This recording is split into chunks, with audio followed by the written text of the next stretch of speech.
Hei, pārdošanā šāds auto. Škoda Yeti, 2012. gads, 1.2 benzīns. Tikko ir atvesta mums no Holandas. Tikko esam piereģistrējuši. Izgājuši tehnisko apskati. Apskatīsiet ar pirmo reizi. Var jāizmazgā iekša, ārpus ir noskalojuši. Milzīgs bagāžnieks aizmugurē. 5 vietas, piekabes āķis, un te reliņi, riepas līdz ziemai ir ok. Reiz var tur uz ziemu braukt, priekšā uz ziemu būs jāmaina nost.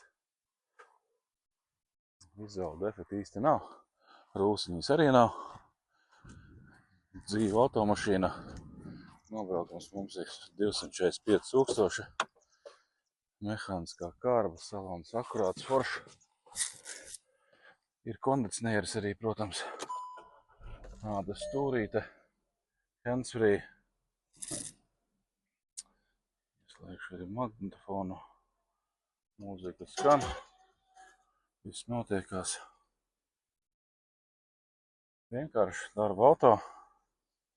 Par mazām naudiņām. Dienā pārvietotos laukiem, pilsētu, kur jau vēlās. Kaut ko aizvest, aizvilkt. Ekonomisks, vērts eksploatācijā. Tā kā jau vajag šādu auto, zvani, raksti, brauc ciemā.